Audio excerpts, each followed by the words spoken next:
तो यूनिट 1 वैदिक एंड उपनिषदिक है ना। Okay sir.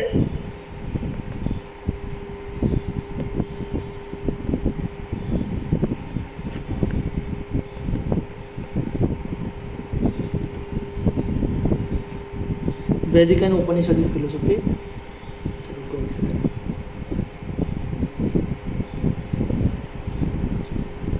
मैं क्लास को रिकॉर्ड कर रहा हूँ, तो उसको भी मतलब डाउनलोडेड क्लास चाहिए, आज क्लास नहीं कर पाएगा। तो यहाँ तो वैसे ज़रूरत नहीं है सार्वा का जॉइनर, ये तो बेसिक चीज़ें हैं। तो यहाँ से स्टार्ट करते हैं, चलो द वेदस। ओके, वैदिक फिलोसफी। तो मंत्र दृष्टा किसको बोला जाता है? मंत्र दृष्टा सेगिस who were taught Vedas by the god to sages. तो मंत्र दृष्टा उसको ही बोला जाता है जो कि वेद सीखा है, किससे? गॉड ने डायरेक्ट सिखाया है वेद। ओके, तो उसको बोला जाता है मंत्र दृष्टा। अनदर नेम ऑफ वेद, वेद को श्रुत नाम से भी जाना जाता है, आगम नाम से भी जाना जाता है, अन्वय नाम से भी जाना जाता है।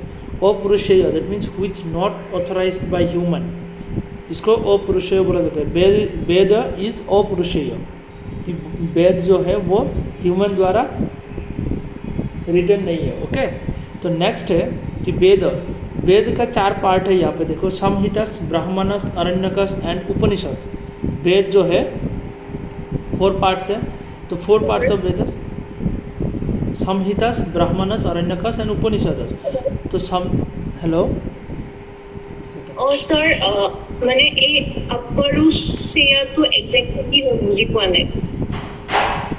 अपुरुषेय, अपुरुषेय it means which not authored by human. Okay, जो कि मतलब ऐसा कोई बुक है जो कि ह्यूमन द्वारा रिटन नहीं है, ह्यूमन द्वारा रचित नहीं किया, ठीक है, जो कि ह्यूमन द्वारा मतलब रिटन नहीं है, तो उसको अपुरुषेय बोला जाता है। मतलब किसी आदमी ने नहीं बनाया।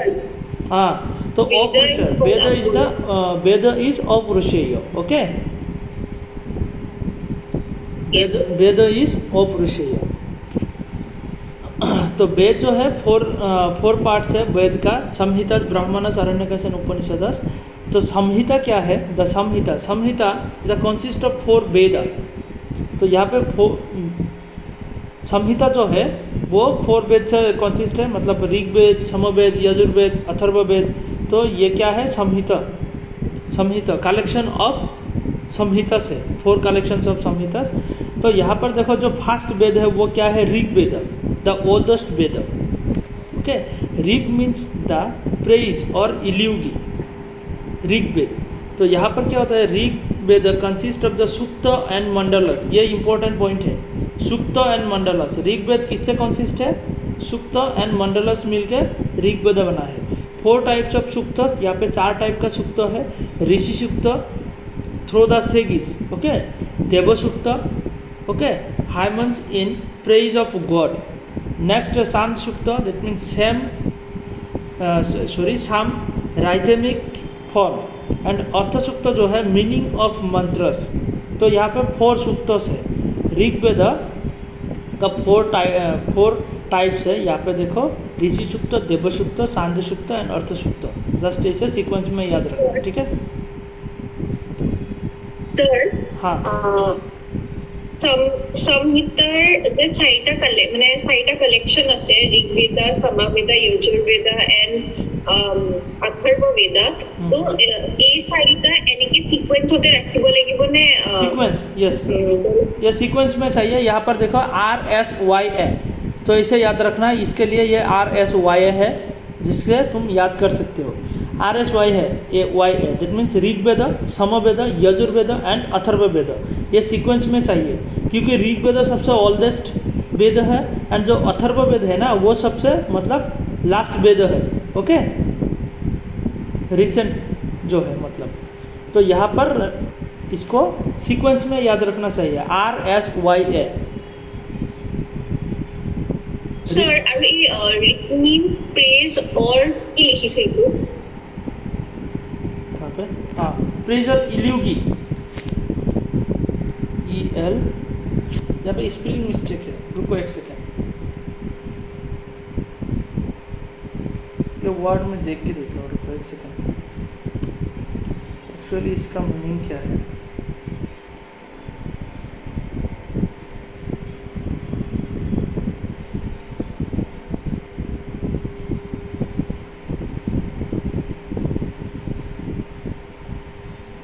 इसका actually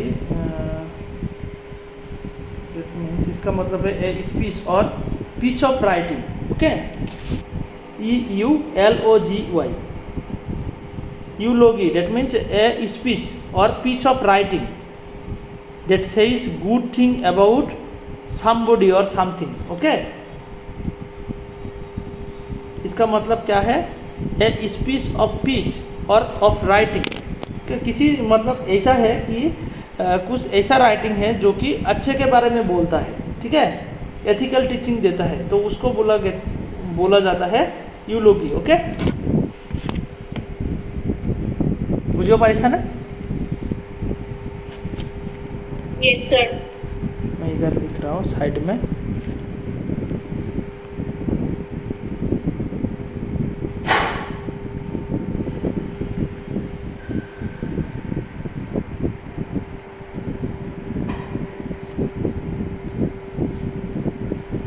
good speech.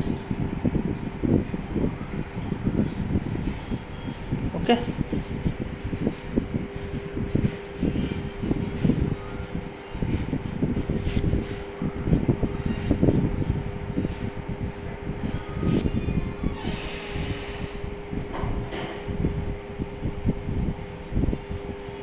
Good speech. Next है तुम्हारा इधर, क्या तक हो गया? ऋग्वेद। सर আৰু এই সুক্তজ প্লাস সেইটো কি লিখিছে মণ্ডলস? कुंटू, अच्छा, mandalas. Rigveda consist of suktas plus मंडलस।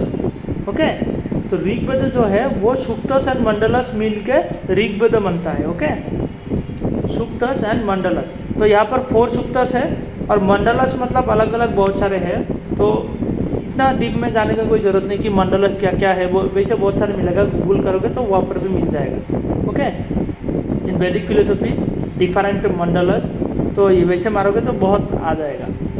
तो वैसे सूक्तस को याद रखना है, ये मतलब 4 पॉइंट है, यहाँ से एग्जाम में आ सकता है। मतलब वैसे सूक्त भी बहुत पहले आया था, बहुत पहले, मतलब 2013-14 में आया था, उसके बाद नहीं आया सारी चीज़, ठीक है। सर नंबर 3 तुझे छंद सुक्त এইটো কি লিখিছে মানে? हाँ, साम राइथमिक, RHYTHEMIC। ओके, राइथमिक फॉर्म SOM, साम राइथमिक फॉर्म।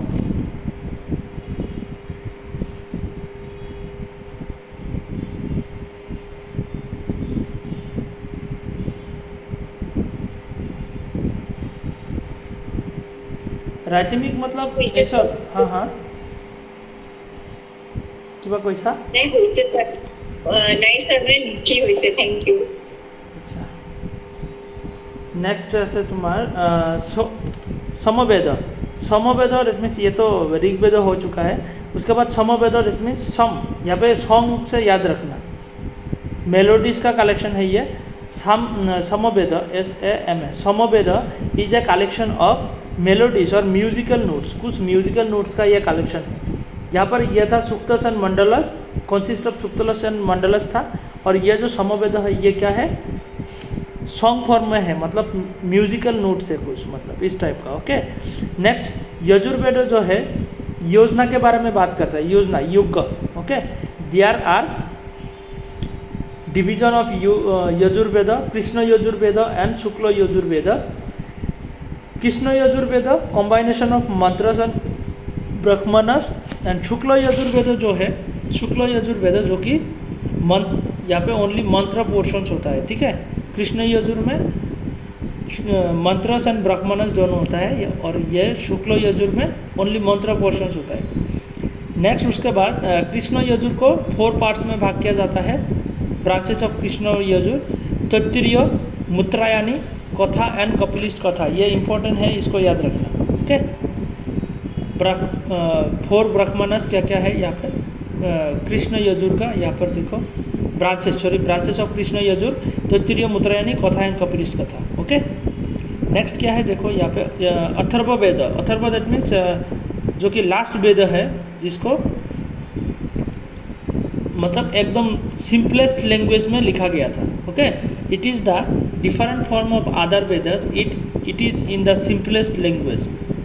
तो ये किसके बारे में था? It is the consist of the spells and psalms. Spells that means spelling, okay, बानन, एंड साम्स मतलब क्या है यहाँ पे, मोहिनी। साम्स, स्पिल्स एंड साम्स, यहाँ पर क्या था, तंत्र मंत्र सिखाया गया था, जादू के बारे में सिखाया गया था। ओके, ये एक बार एग्जाम में आया था कि तंत्र मंत्र जादू कौन सा वेद का पार्ट है, वो क्या है, लास्ट वेद का पार्ट है। लास्ट वेद का कौन सा है, अथर्व वेद का पार्ट है। ओके, अथर्व वेद का पार्ट है, तंत्र मंत्र जादू इस टाइप का चीज़ें। तो यहाँ पे स्पिल्स एंड साउंड भी है, उसके बाद क्या है, तंत्र मंत्र जादू इस टाइप का चीज़ें भी होता है। उसके बाद ब्राह्मण। तो ब्राह्मणस यहाँ पे क्या होता है, थियोलॉजिकल ट्रीटिस। यहाँ पर हम लोगों ने सीखा था, ये था क्या, ये मतलब संहितास था नंबर 1 का। नंबर 1 के अंदर ये सारी चीज़ें आता है। उसके बाद नंबर 2 है ब्राह्मणस, संहितास, ब्राह्मणस, अरण्यकस एंड उपनिषद।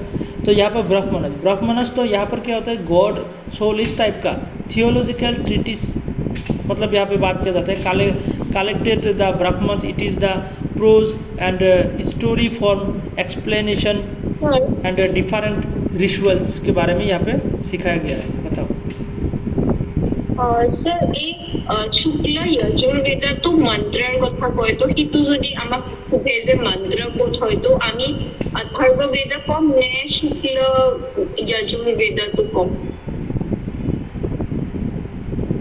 কি কৈছা? নাই নহয়, ইয়াতে চোৱা, অথৰ্ব বেদ হ'ব ইয়াতে।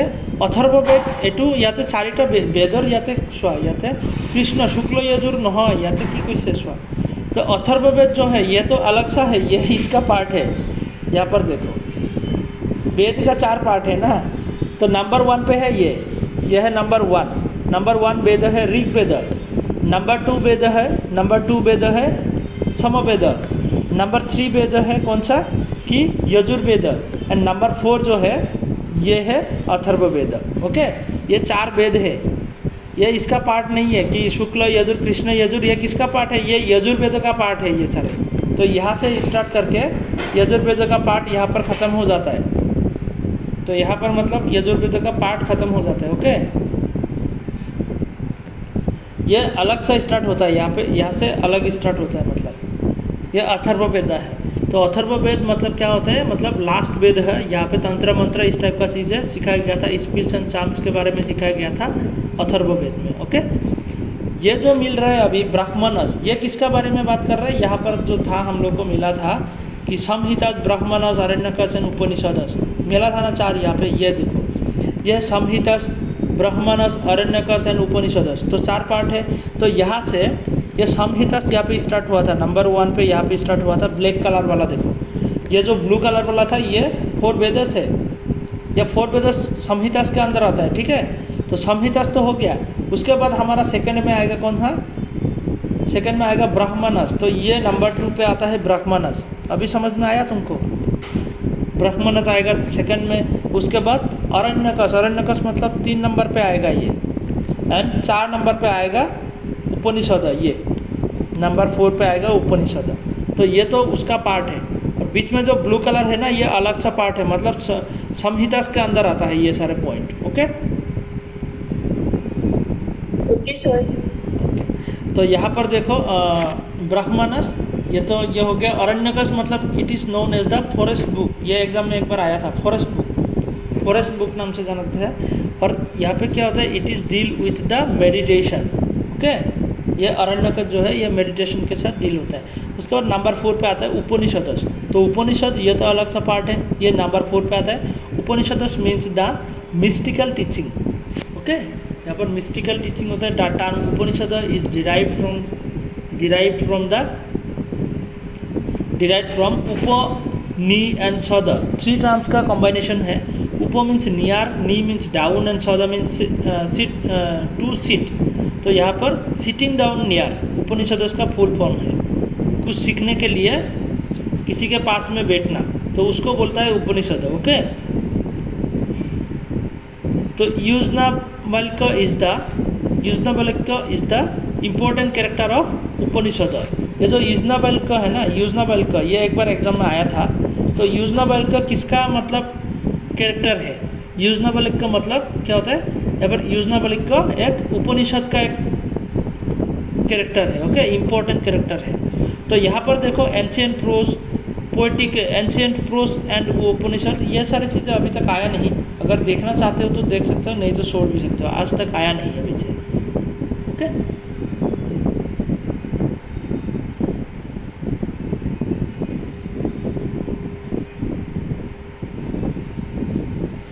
तो नेक्स्ट यहाँ पे ये थोड़ा इधर आ गया, ब्राह्मण एंड उपनिषद। ये फर्स्ट पीडीएफ थोड़ा इधर था ना, तो इसको थोड़ा देख लो वैसे ही। तो ब्राह्मण के बारे में उपनिषद में क्या बोला गया? तो in Upanishad Brahman is the ultimate absolute reality. Okay, ultimate reality या तो एब्सोल्यूट रियलिटी बोला जाता है, and substratum of the universe, both material and the intelligent cause. Brahman कौन है? Material cause and intelligent cause दोनों है। ओके, तो उपनिषद क्या होता है? हाँ बताओ। सर, যিটো মানে ব্ৰাহ্মণ আমি অলপ আগতে পঢ়িলো সেইটো বেদাজৰ আছিল আৰু এইটো উপনিষদৰ হয়, বেলেগ বেলেগ उपनिषद और ब्राह्मण है। यस, ये उपनिषद का ब्राह्मण है, ब्राह्मण इन उपनिषद। ओके, ये इसलिए यहाँ पर है ब्राह्मण इन उपनिषद। तो उपनिषद वाला ब्राह्मण ये है। ओके, तो उपनिषद में ब्राह्मण का कंसेप्ट क्या है? ब्राह्मण क्या है? एब्सोल्यूट रियलिटी है, जो कि ये यूनिवर्स का क्या है? मटेरियल कोज भी है एंड एफिशिएंट कोज भी है, इंटेलिजेंट कोज भी है। ओके, तो यहाँ पर ब्राह्मण हैज़ 2 टाइप्स ऑफ नेचर। ब्राह्मण का 2 टाइप्स ऑफ नेचर है। क्या क्या है? एक है ओन नेचर, जो कि स्वरूप लक्षण, उपनिषद में ऐसा बोला गया है। ब्राह्मण का 2 नेचर होता है, एक होता है स्वरूप लक्षण और एक होता है तटस्थ लक्षण। स्वरूप लक्षण दैट मीन्स ओन नेचर, खुद का लक्षण। It means Brahman as the conscious, existent and bliss, Sachit and Ananda. हमको मिला था ना सत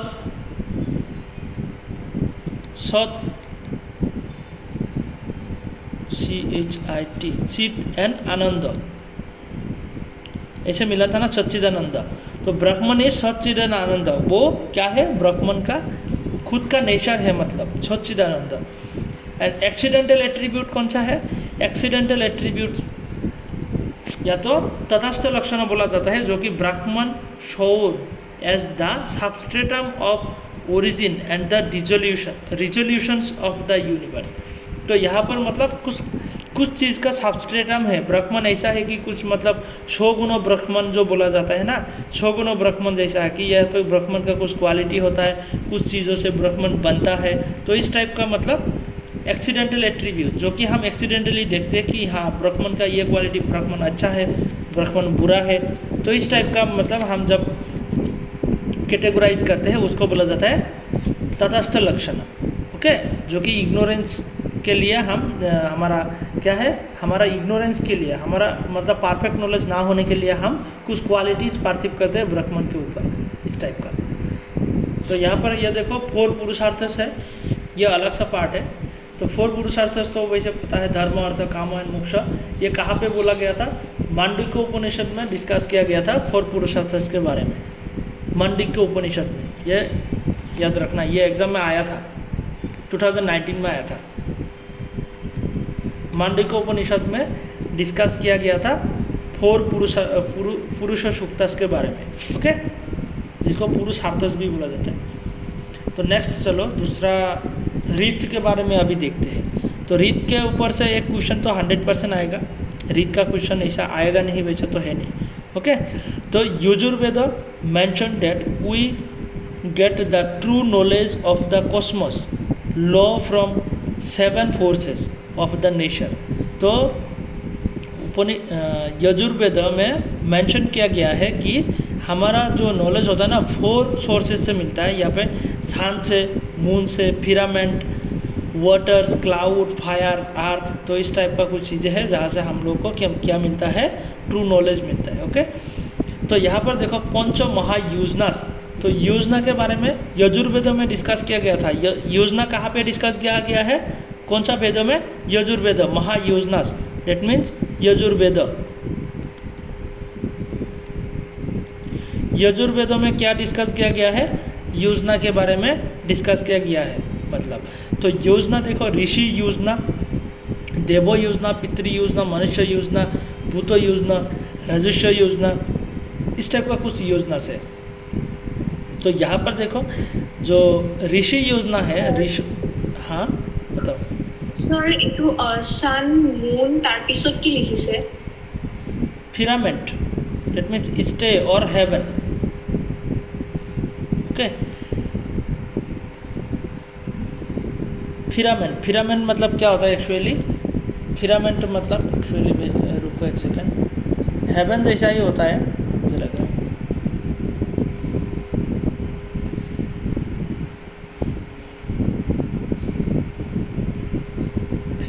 फिरामेंट मतलब रेफर्स टू द स्काई और हेवन एने को टाइप पर। Okay, poetic describe the solid structure. Okay, firmament that means sky और हेवन, इस टाइप का चीज़ें होता है।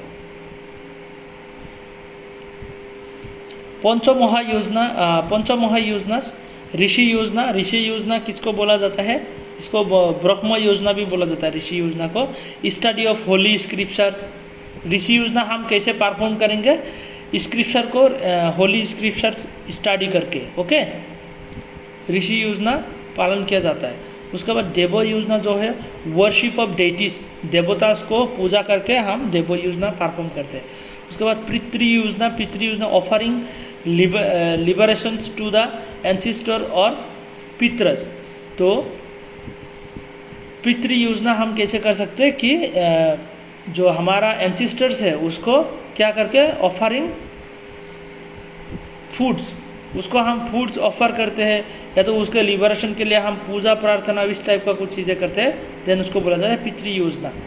मनुष्य योजना it means offering foods to the fellow human.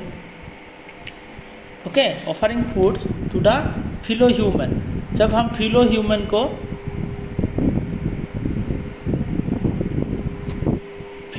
को हम क्या करते हैं, फिलो ह्यूमन मतलब ये क्या होता है, सपोर्टिंग, हमारा काम में सपोर्ट करता है, सपोर्ट, हमारा कुछ काम में हेल्प करता है। ओके, तो उन लोगों को क्या करना है, मनुष्य योजना में हम उनको क्या करते हैं, फूड्स देते हैं, क्लोथ देते हैं, इस टाइप का कुछ मतलब करके हम मनुष्य योजना कर सकते हैं। उसके बाद भूत योजना दैट मीन्स यहाँ पे क्या होता है, जो एनिमल्स को खाना खिलाया जाता है, feedings the animals, cow and birds. राजस्व योजना क्यों किया जाता है, तो जो कि किंग है उसको मोर पावरफुल बनाने के लिए राजस्व योजना किया जाता है। ओके, और ये कैसे किया जाता है, जो किंग होता है ना, वो क्या करता है, पूरा प्रजा को खाना खिलाता है और एक पूजा करवाता है, देवी को पूजा करता है। ठीक है, तो वैसे किया जाता है, राजस्व योजना पालन किया जाता है। ठीक है, नेक्स्ट यहाँ पे এইখিনিলৈকে বুজিব পাৰিছেনে? Yes sir. नेक्स्ट तुम्हारे यहाँ कैसे वेदस इज नोन एज श्रुति, ये तो ऑलरेडी हम लोग को मिल चुका है। उसके बाद Rta is the cosmic order, Rta जो है वो कॉस्मिक ऑर्डर है। ओके, नेक्स्ट क्या है, Rta is a natural order. Rta regulates and coordinates operations of the universe and everything within it. तो ऋतु के ऊपर ही होता है सब कुछ, है ना। Rta is the natural order, cosmic order बोला जाता है। The whole universe founded on Rta के ऊपर ही डिपेंड करता है ना। Varuna was the first keeper of Rta, physical order बोला जाता है, फिजिकल ऑर्डर या तो ऋत। ओके, ऋत को और एक नाम से जाना जाता है, वो क्या है, फिजिकल ऑर्डर। ऋत मतलब क्या होता है, physical order.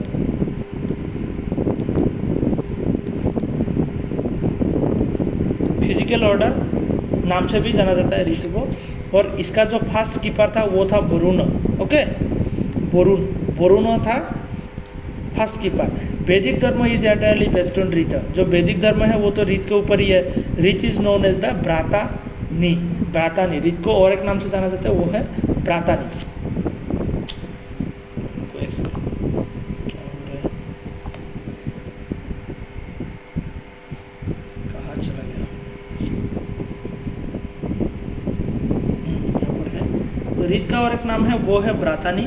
ऋत is the important religious concept of Rigveda. Rigveda का इम्पोर्टेंट कॉन्सेप्ट है। Even god can not transgress Rta, ये बार बार एग्जाम में आता है।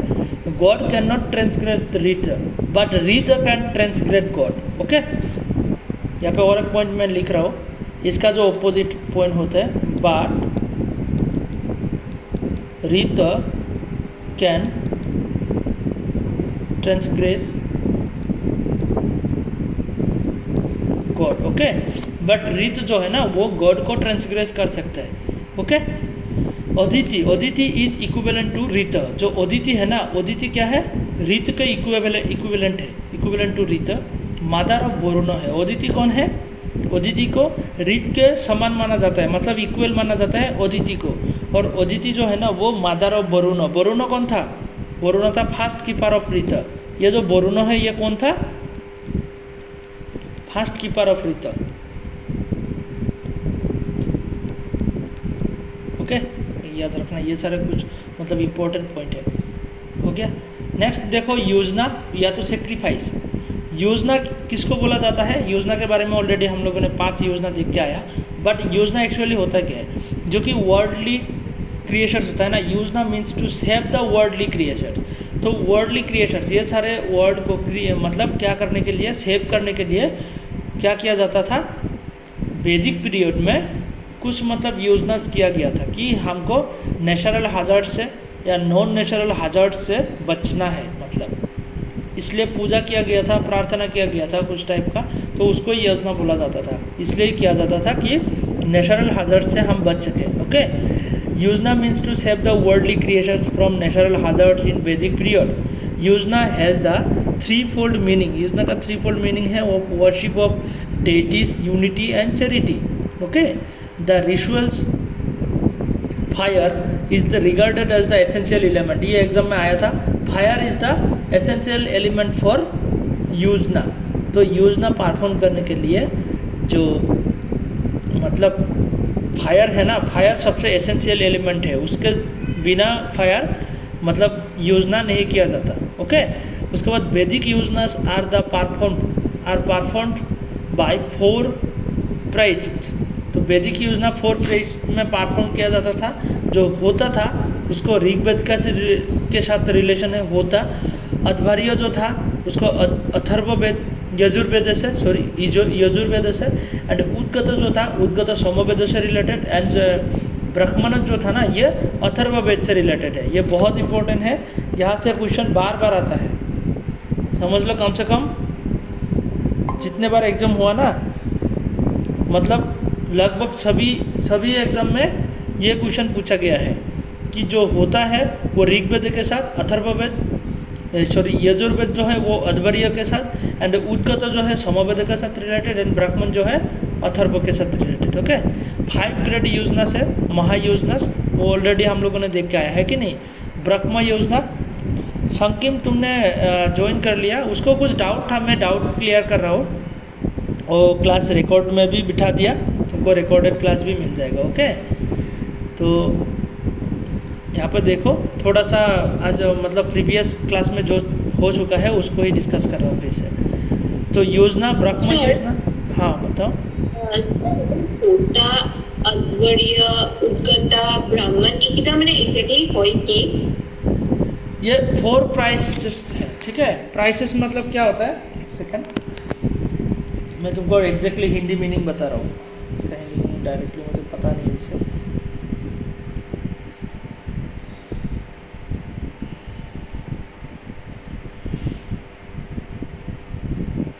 प्राइसेस मतलब ऐसा होता है, प्राइसेस मतलब पुरोहित होता है ना, पुरोहित टाइप, वैसा। मतलब एक इस टाइप का क्या बोला जाता है उसको, चलिए हिंदी में क्या होगा, पुरोहित वो मतलब पंडित ही पंडित, पंडित जैसा होता है, पंडित, पंडित जो होता है ना पंडित। तो ये जो वेद मतलब क्या होता है, योजना जो होता है ना, योजना, तो ये जो योजना है होता मतलब ऋग्वेद, यजुर्वेद, समवेद, अथर्ववेद, तो यहाँ पे पंडित, कौन सा पंडित, यहाँ पे जो ऋग्वेद के लिए होता ये पंडित है, तो उसके बाद है तुम्हारा यजुर्वेद के लिए अध्वर्य पंडित, ओके, समवेद के लिए तुम्हारा उद्गत एंड अथर्व के लिए ब्राह्मण। तो ये सारी चीज़ें होता है, मतलब पंडित का इस टाइप का कुछ कैटेगरी था, ओके। अभी समझ में आया? Yes sir. हाँ, ये कुछ मतलब पंडित का टाइप था कि कौन सा वेद में किस टाइप का पंडित को मतलब यूज़ किया जाएगा, मतलब इस टाइप का कि क्या बोलता है, योजना करने के लिए होता टाइप पंडित ऋग्वेद के लिए, ऋग्वेद के टाइम पे वो होता पंडित, यजुर्वेद के लिए अध्वर्य पंडित, उसके बाद समवेद के लिए उद्गत पंडित एंड अथर्ववेद के लिए ब्राह्मण, ओके। तो इस टाइप का। नेक्स्ट 5 ग्रेट योजनास क्या था, महायोजना, जो कि क्या हो रहा है, एक सेकंड, ब्रह्म योजना जो कि कैसे किया जाता था, it is regarded as the study of scriptures को स्टडी करके ब्रह्म योजना क्या था। देवो योजना ये क्या होता है, it regarded as the worship of divinities, okay, देवो योजना के लिए। नेक्स्ट क्या है, पितृ योजना जो कि regarded as the offering foods clothes, इस टाइप का था पितृ योजना, एंसिस्टर्स के लिए किया गया था, है कि नहीं। उसके बाद जो है मनुष्य योजना जो कि feeding to the fellow human, जो फिलो ह्यूमन्स है उसको, जो कि फिलो मतलब क्या होता है, फिलो ह्यूमन्स, मनुष्य योजना के लिए feeding to the fellow human, fellow मतलब हम लोग को जो हेल्प करता है, काम में हेल्प करता है। नहीं सर, फेलो माने भूल माने आमार लोगोरिया कॉन्टेम्पोरेरी हेनेका माने। हाँ वही, जो कि हम लोग को हेल्प करता है, हमारा साथ में जो चलता है, हम लोग को मतलब इस टाइप का, कभी कभी हेल्प भी करता है, उस टाइप का, मतलब जो साथ में चलता है इस टाइप का, है ना, जो कि हमारा आसपास में लोग रहता है ना, हमको कभी कभी हेल्प करता है, इस टाइप का मतलब।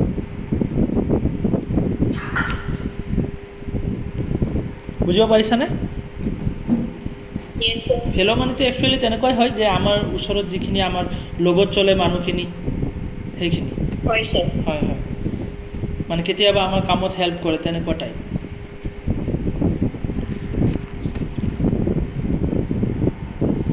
नेक्स्ट है भूत योजना। भूत योजना मतलब क्या है, भूत योजना is regarded as the feeling all living creations. Charge भी खत्म होने वाला, रुको एक सेकंड, इसको चार्ज में लगाते हैं। भूत योजना मतलब regarded as the feeding all living creations, जो कि बर्ड्स, एनिमल्स है, बर्ड्स है, कुछ मतलब फिश है, तो ये सारे मतलब क्रिएशंस को खाना देना, इस टाइप का, जो कि जिसको भूत योजना बोला जाता है। रजुषा योजना perform to make the king more powerful, जो कि किंग के द्वारा किया जाता है, जो कि मतलब वहाँ पे प्रजा होता है, प्रजा को खाना खिलाया जाता है, बहुत बड़ा एक पूजा किया जाता है और उसके बाद खाना खिलाया जाता है, इस टाइप का मतलब रजुषा योजना किया गया था, ओके। इतना अंदर जाने का ज़रूरत नहीं है, वैसे अंदर से आता नहीं है कभी ये योजना के अंदर से।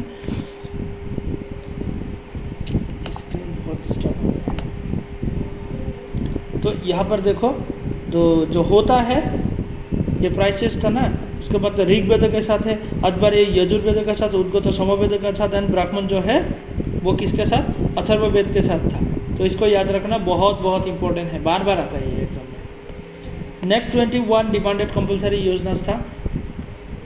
द कंपलसरी योजनास आर कॉल्ड द नित्य कर्मस एंड द ऑप्शनल जो था और उसको बोला जाता था काम्य कर्मस। जो नित्य कर्मस है ना, यहाँ पर देखो उपासना योजना not the part of 21 but compulsory था। उपासना कौन सा योजना, उपासना योजना कंपलसरी है but not the part of 21।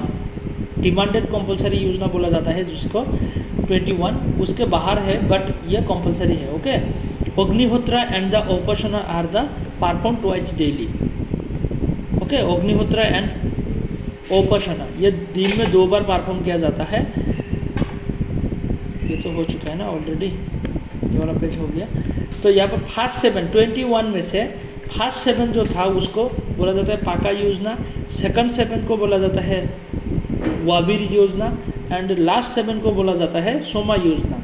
तो वो जो था 21 डिमांडेड कंपलसरी योजना, उसको 3 पार्ट में भाग किया जाता है, 7 7 7 करके। फर्स्ट 7 को पाका, सेकंड 7 को वाबिर एंड लास्ट 7 को सोमा योजना। ओके, नेक्स्ट क्या है द आत्मान। तो यहाँ पर आत्मान का कंसेप्ट आता है, आत्मान का कंसेप्ट आता है। इट इज़ क्या है, it is not itself the absolute. ये कोई एब्सोल्यूट नहीं है कि आत्मान खुद से ही एब्सोल्यूट है, ऐसा नहीं है। ये उपनिषद का अपना आत्मा का कंसेप्ट, ये कौन सा कंसेप्ट है, ये उपनिषदिक आत्मा।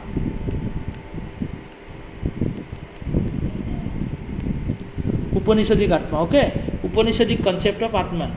उपनिषद में आत्मा का कंसेप्ट कैसा है, तो यहाँ पर देखो, it is not itself the absolute. Individual self is a mixer of real and unreal. जो कि इंडिविजुअल सेल्फ है हमारा ह्यूमन का अंदर है, वो क्या है, mixer of real and unreal. Okay, it's real nature is the pure consciousness. हमारा जो आत्मा है इसका जो रियल नेचर है वो क्या है, pure consciousness. Consciousness is the only real nature. Okay, तो यहाँ पर सोल जो बोला जाता है, सोल या तो सेल्फ, वो है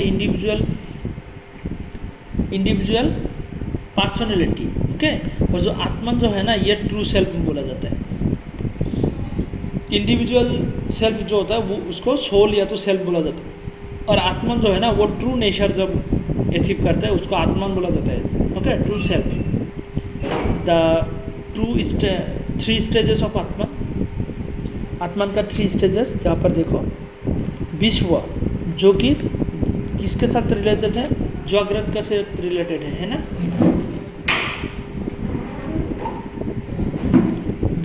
विश्व जो है, विश्व when the self working state enjoys gross object and conscious of the eternal world। तो सेल्फ जब क्या करता है, ग्रोस ऑब्जेक्ट को एक्सपीरियंस करते हैं। ग्रोस ऑब्जेक्ट मतलब हमारा सेंस ऑर्गन द्वारा जो ऑब्जेक्ट मिलता है,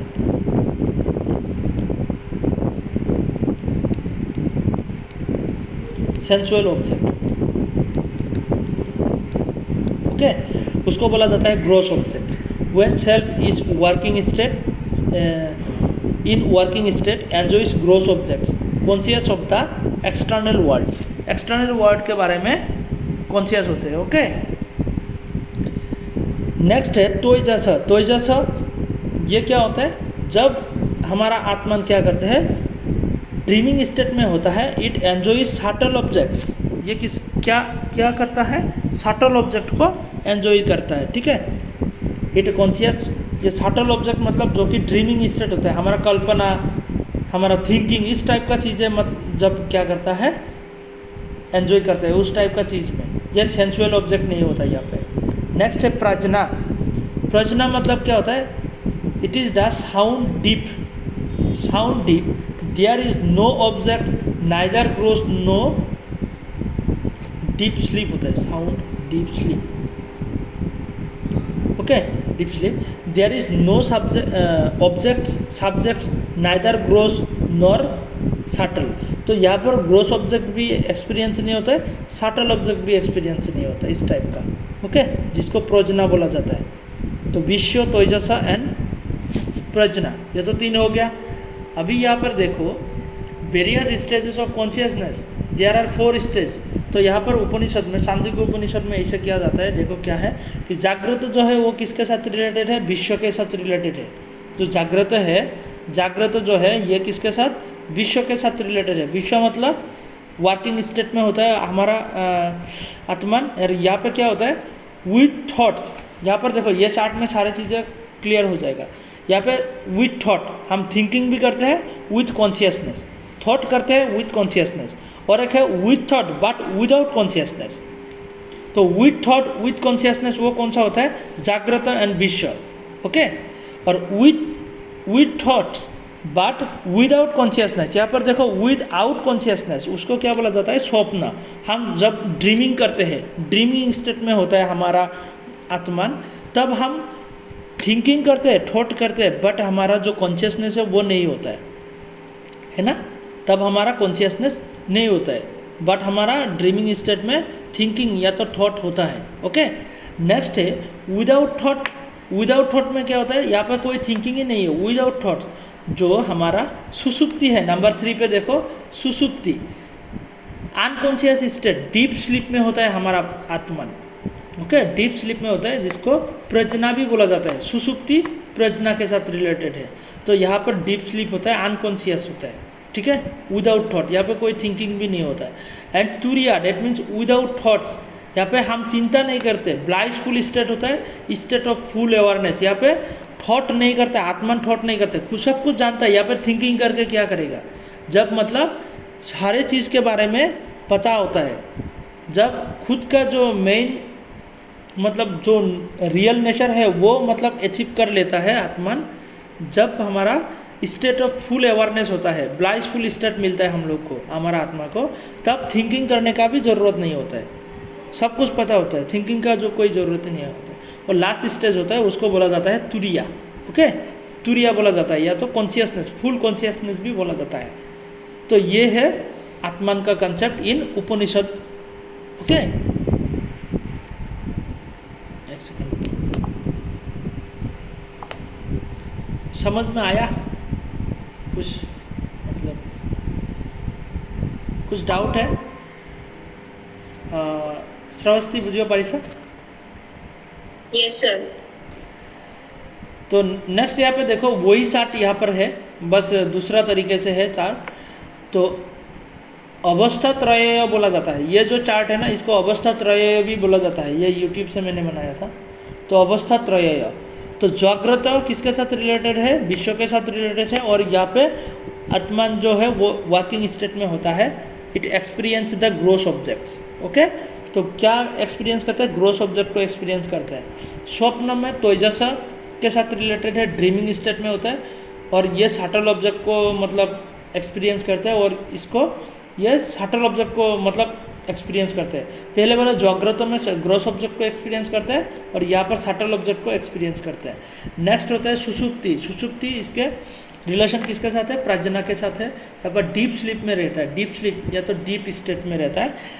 तो यहाँ पर क्या, neither subject, neither gross nor subtle nor object. तो यहाँ पे ग्रोस ऑब्जेक्ट के साथ भी नहीं होता है, सटल ऑब्जेक्ट के साथ भी नहीं होता है, मतलब कोई ऑब्जेक्ट के साथ कोई रिलेशन नहीं होता है, मतलब एक्सपीरियंस नहीं होता है। डीप स्लीप में होता है, मतलब कुछ पता है, आता पता ही नहीं, इस टाइप का होता है। नेक्स्ट है तुरिया। तुरिया मतलब यहाँ पर क्या होता है, तुरिया, तुरिया है एक ब्लाइसफुल स्टेट जो कि एब्सोल्यूट कॉन्शियसनेस है, knowledge of all 3 stages. Gross object का एक्सपीरियंस भी होता है, सटल ऑब्जेक्ट का भी होता है, और प्रज्ञा का भी होता है, मतलब सारे कुछ मतलब पता होता है, ब्लाइसफुल स्टेट। ओके, तो ये होता है एब्सोल्यूट कॉन्शियसनेस, जिसको तुरिया बोला जाता है, जो कि लास्ट स्टेज है, फुल कॉन्शियसनेस। ओके, इसको क्या बोला जाता है, फुल कॉन्शियसनेस भी बोला जाता है, full knowledge, state of full knowledge, state of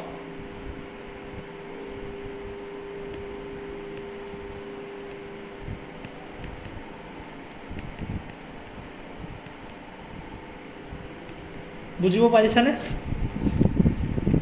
state of full knowledge. Next है ब्रह्मन। उपनिषद में, उपनिषदिक कंसेप्ट ऑफ ब्रह्मन। उपनिषद में ब्रह्मन क्या है ऑलरेडी हम लोगों ने देख के आया, बट यहाँ पे डिफरेंट उपनिषद में डिफरेंट मतलब कंसेप्ट है। इन चांद्रिक उपनिषद ब्रह्मन इज नोन एज द तज्जलन। चांद्रिक उपनिषद में क्या बोला जाता है, चांद्रिक उपनिषद में तज्जलन बोला जाता है। चांद्रिक उपनिषद में क्या बोला गया, तज्जलन। ठीक वैसे ही मांडुक्य उपनिषद में क्या बोला गया, मांडुक्य उपनिषद में भी तज्जलन बोला गया। उसके बाद द इवोल्यूशन ऑफ एलिमेंट्स, जो इवोल्यूशन है एलिमेंट्स का, जो हमारा वर्ल्ड क्रिएट हुआ है, तो यहाँ पर एलिमेंट्स का जो मतलब क्या है, इवोल्यूशन है, वो कैसा हुआ। पहले ब्रह्मन से क्या हो गया, ब्रह्मन से मिला इथार, ब्रह्मन से इथर हो गया, इथर से एयर बना, एयर से फायर बना। ओके, तो फायर से फिर वाटर बना, वाटर से अर्थ बना। तो ऐसे ही मतलब हमारा 5 एलिमेंट्स क्रिएट हुआ है। ओके, सार्वका फिलोसफी में 4 एलिमेंट्स के बारे में बताया गया था, earth, fire, air, water and earth fire air water, इस टाइप का 4 एलिमेंट्स था। और पे ईथर को इग्नोर किया गया था, है कि ईथर हम मानते नहीं, ऐसा था। बट यहाँ पे उपनिषद में ईथर को भी माना जाता है। ओके, ईथर को भी माना जाता है एलिमेंट्स के अंदर, इसलिए यहाँ पे 5 एलिमेंट्स हो जाता है। नेक्स्ट है Taittiriya Samhita speaks of the 3 types of rina. तो 3 टाइप्स ऑफ ऋण के बारे में बताया गया है यहाँ पे। पितृ ऋण जो कि पिटर्नल डेब्ट होता है, parents are the responsible for their birth, paternal डेब्ट। पितृ ऋण कैसे मतलब तुम रीपे कर सकते हो, ऋण मतलब यहाँ पे ऑब्लिगेशंस, किसी के ऊपर हमारा कुछ ऋण होता है। ओके, तो पितृ ऋण हम कैसे करते हैं, पिटर्नल डेब्ट होता है, क्योंकि हम नेक्स्ट जनरेशन को जन्म देके क्या कर सकते हैं, पितृ ऋण से निकल सकते हैं। कि नेक्स्ट जनरेशन हम क्या करेंगे कि नेक्स्ट जनरेशन के लिए हम क्या करेंगे, मतलब कुछ प्रॉपर्टीज रखेंगे, और नेक्स्ट जनरेशन के लिए हम क्या करेंगे, नेक्स्ट जनरेशन बनाएंगे। मतलब तो हमारा पिटर्नल डेब्ट जो कि ऋण को DEBT डेब्ट भी लगता है, मतलब फुलफिल कर सकते हैं हम। उसके बाद ब्रह्म ऋण जो कि गॉड को वर्शिप करके हम क्या कर सकते हैं, God who gives us life, तो लाइफ दे दिया हम लोग को, सारी चीज़ें दिया, तो उसको तो वर्शिप करना चाहिए ना। तो वर्शिप करके हम क्या कर सकते हैं, ब्रह्म ऋण खत्म कर सकते हैं। उसके बाद देवो ऋण जो कि देवता, उसको हम पूजा करके हम क्या कर सकते हैं, देव ऋण से निकल सकते हैं। मतलब डिफरेंट डेटीज गिव्स आज फूड, कि हमारा वैसे मानते हैं ना कि हिंदू शास्त्र में क्या है कि वैसे अलग अलग क्या करता है, मतलब देवता ही माना जाता है, कि पानी का देवता, आग का देवता, इस टाइप का देवता है ना। तो डिफरेंट देवता, इसको पूजा करके हम क्या कर सकते हैं, ऋण को मुक्त कर सकते हैं। उसके बाद गुरु ऋण या तो ऋषि ऋण। तो गुरु ऋण मतलब क्या होता है, गुरु का जो ऋण होता है, गुरु से हम कुछ सीखते हो तो उसमें भी कुछ ऋण होता है। तो इसके लिए क्या होता है, ऑब्लिगेशन टुवर्ड्स द टीचर के लिए ऑब्लिगेशन करना, टीचर के लिए कुछ भीख मांग के खाना लाना, टीचर के तुम्हारा जो टीचिंग मिला है तुमको, वो नेक्स्ट जनरेशन को टीचिंग देना, जो अच्छा टीचिंग है वो दूसरे पर्सन को देना है। तो इस टाइप का काम करके हम क्या कर सकते हैं, ऋषि ऋण से निकल सकते हैं। ठीक है, ये कुछ था ऋणस।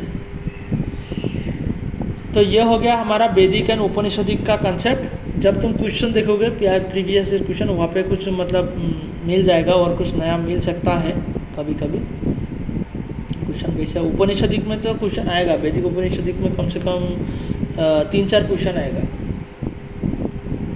ओके, और कितना डाउट আছে না? Nice sir.